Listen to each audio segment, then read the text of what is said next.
a creative and interpretive process that culminates in the authorship of an original work of art rather than the simple recording of a physical event. Cinematography is not a subcategory of photography. Rather, photography is but one craft that the cinematographer uses in addition to other physical, organisational, managerial, interpretive and image manipulating techniques to effect one coherent process. That is how the American Society of Cinematographers defines cinematography, and it's hard to put it into better words, but today I want to try and explain what it does for the audience, my interpretation of it, as well as the history behind it. Cinematography, that is, not the ASC.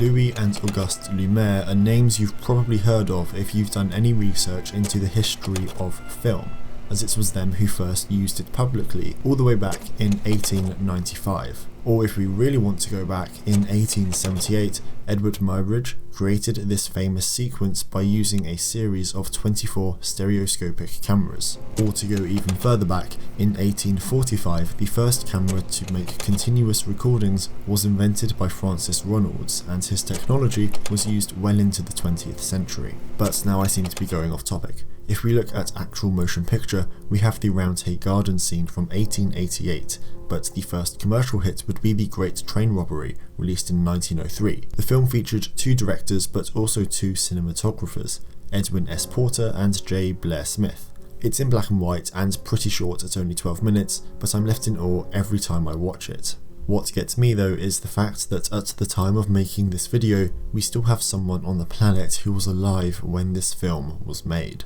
Anyway, for the following years, filmmakers and inventors were working on ways to create better cameras, projectors, and by the late 20s, sound.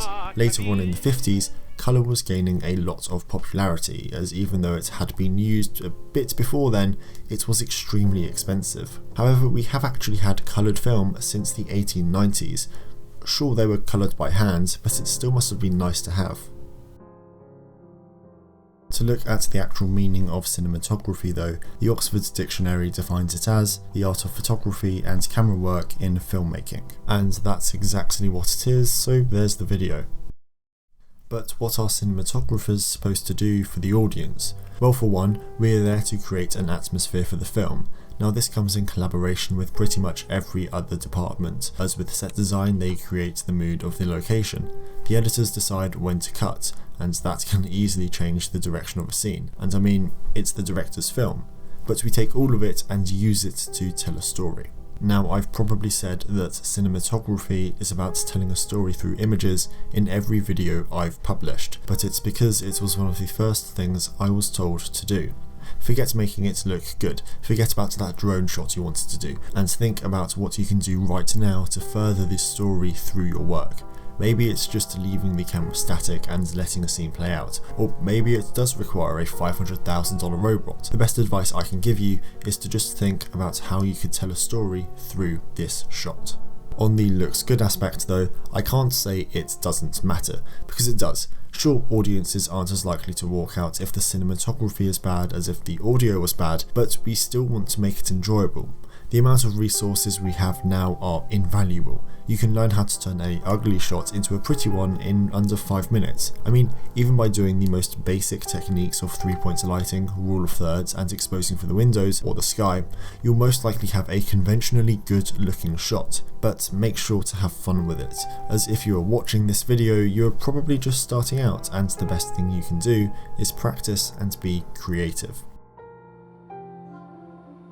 My interpretation of cinematography is simple.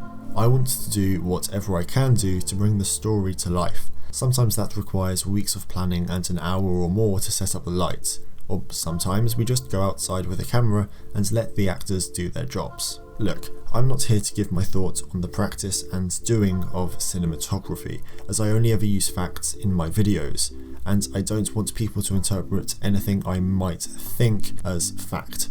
But from what I've heard in a lot of interviews from career cinematographers is that a lot of it is personal. Anyway, I hope you enjoyed this video. You know what to do if you did. If you have a recommendation for an analysis, leave it down below. Thank you so much for watching, and maybe I'll see you next time. Bye.